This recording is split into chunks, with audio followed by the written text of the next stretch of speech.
তার আগে দেখতে হবে আমার জীবনে আমি পরিপূর্ণ ইসলাম মানতে পারলাম কিনা। আর সামাজিক প্রেক্ষাপটে আমরা পরিপূর্ণ ইসলাম কেউ মানতে পারবো? কেউ পারবো।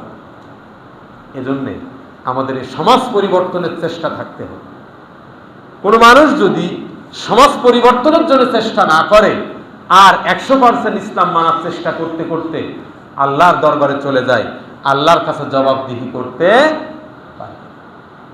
কারণ আল্লাহ তাআলা স্পষ্ট বলেছেন, ফাকাতিল ফি সাবিলিল্লাহ, আল্লাহর রাস্তায় সংগ্রাম করে। তো আল্লাহর রাস্তায় সংগ্রাম করা মানে আল্লাহর দ্বীন কায়েম ছাড়া কি আর কোনো কিছু বলেন? আল্লাহর দ্বীন কায়েমের জন্য আল্লাহর রাস্তায় সংগ্রাম করার কথা আল্লাহ বলেছেন। এখন দেখেন আমাদের ডিউটি কিন্তু ডাবল। আমাদের ডিউটি কি সিঙ্গেল না ডাবল? ডাবল। কিভাবে ডাবল দেখেন, আল্লাহ তাআলা বলছেন এরপরে, লা তুকাল্লাফু ইল্লা নাফসাকা। বিশ্বনবীকে বলছেন, ইয়া রাসূলুল্লাহ, আল্লাহ তাআলা তার হাবিবকে বলছেন, ই হাবিব, আপনার জবাব আপনি দিবেন, অতিরিক্ত কোনো জবাব দেওয়া থাকবে।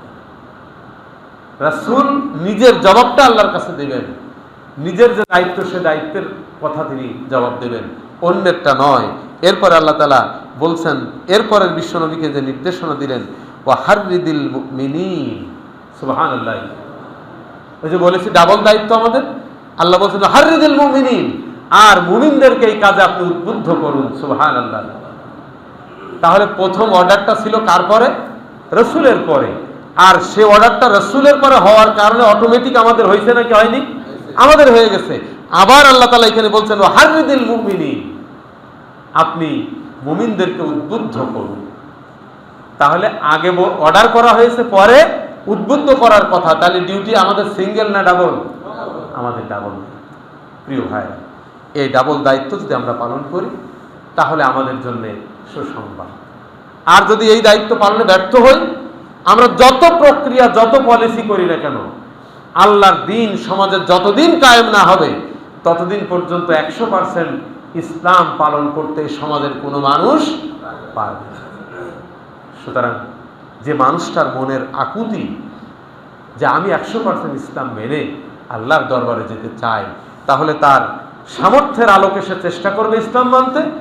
আর অন্যদিকে একটা কর্মসূচির সাথে থাকবে, সে কর্মসূচি হচ্ছে 100% ইসলাম মানার জন্যে আল্লাহর জমিনে আল্লাহর দ্বীন কায়েম করার যে প্রচেষ্টা, যে আন্দোলন, সে আন্দোলনে তাকে শহীদ থাকতে হবে।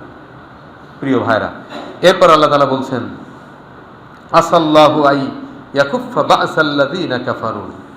আল্লাহ বললেন, হয়তো এমনটি হতে পারে অচিরেই কাফিরদের শক্তি সামর্থ্যকে আল্লাহ চূর্ণ বিচূর্ণ করে দিবে। আমার প্রিয় ভাইরা, এই পৃথিবীতে কাফিরের অস্তিত্ব আগেও ছিল, এখনো আছে, আছে না ভাই? কিন্তু কোনো কাফির স্থায়ী হয় না, হয় না। তার নাতিপুতি চেলারা থাকে, প্রেতাত্মা যারা এরা থাকে, এদের থেকেই কিন্তু এটা আবার নতুনত্ব নিয়ে আসে তারা সমাজে। আর এদেরকে, এদের শক্তি সামর্থ্যকে, এদের ক্ষমতাকে চূর্ণ বিচূর্ণ করতে চেয়েছেন কে? আল্লাহর কথার মধ্যে সম্ভাবনা কি 50-50? আবহাওয়াবিদরা আবহাওয়ার খবর দেয় যে আজকে যশোর খুলনা এলাকায় বৃষ্টি হতেও পারে। তাহলে হতেও পারে যেখানে বলে, হতে নাও পারে, এটা থাকে না বলেন? তার মানে 50-50। অথচ আমি যখন বক্তব্য দিই, আমার কোনো ভাই যখন বক্তব্য দেন, কোরআন হাদিসের কথা যখন আমরা বলি, তখন কিন্তু আমরা 50-50 বলি না ভাই। যে আপনি যদি নামাজ না পড়েন তাহলে আপনি জান্নাতে যেতেও পারেন, জাহান্নামে যেতেও পারেন। কোন হুজুর কোনোদিন বলছে এই কথা? বলেন? আমরা বলি নামাজ যদি না পড়েন কোথায় যাবেন?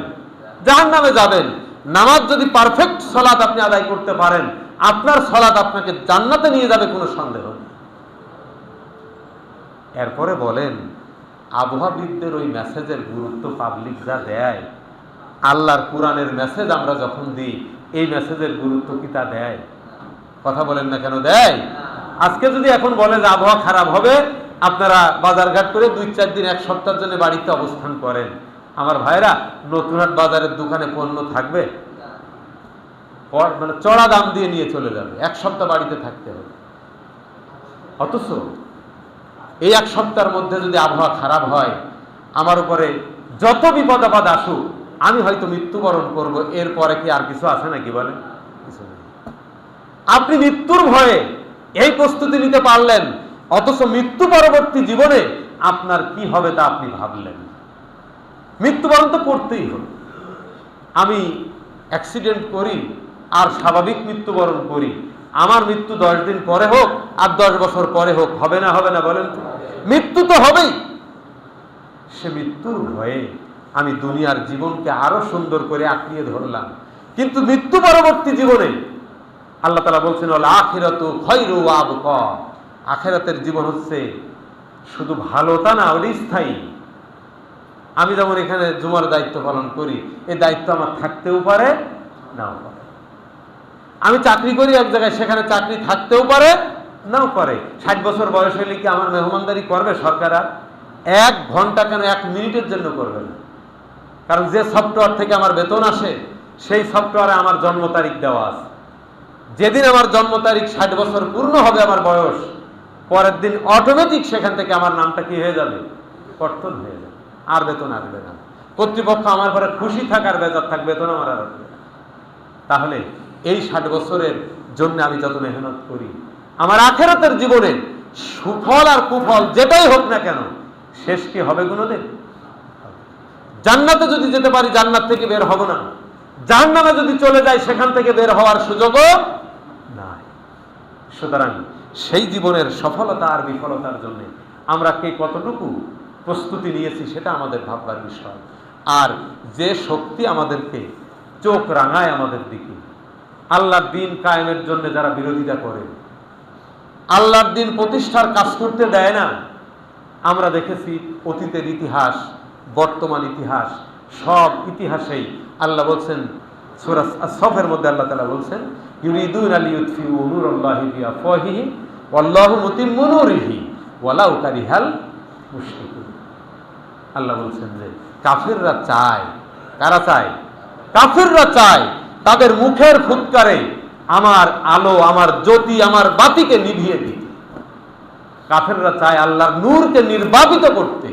আল্লাহ বলছেন আল্লাহু মুতিম্মু নূরিহি, আর আল্লাহ ইচ্ছা করেছেন তার আলো তিনি প্রজ্বলিত করবেন। সুবহানাল্লাহ। ওয়ালাউ কারিহাল কাফিরুন, কাফেররা যত অসন্তুষ্টই হোক না কেন। আচ্ছা বলেন, আমরা কি বর্তমান ইতিহাস, পূর্বের ইতিহাস থেকে তার বাস্তবতা পাচ্ছি না? বলে তার বাস্তবতা। সুতরাং আল্লাহর দ্বীন এ সমাজে কায়েম হোক, এটা কি একজন মুমিন হিসাবে আমাদের প্রত্যেকের এটা চাওয়া পাওয়া হওয়া উচিত কিনা বলেন? এখন আমরা যে দল, মত, পার্টি, আমরা যাদের সাথে আছি, এটা না বললে তো আর একটু ক্লিয়ার হবে না ভাই। আপনি যে দলের সাথে আছেন, আলহামদুলিল্লাহ আপনি থাকেন, কিন্তু দেখেন আপনার দলের ম্যানিফেস্টোতে কি আছে। আপনার দল যদি চায় আল্লাহর জমিনে আল্লাহর দ্বীন কায়েম করা, আলহামদুলিল্লাহ আপনি সেখানেই থাকবেন, আপনার আশা লাগবে না, অন্যদেরকে আপনি ভিড়াই নেবেন সেদিকে। আর যদি আপনি দেখেন যে না, কর্মসূচিতে এটা নাই, এই কয়দিন আগে এক নেতা বলেছেন এই কথা যে শরিয়া উনি বোঝেন না, শরিয়ার গুরুত্ব তাদের কাছে নাই। শরিয়া কি গো বলেন তো? ইসলামের বাইরের কিছু? কথা বলেন না কেন? ইসলামী শরিয়া হচ্ছে কি? এই কোরআন।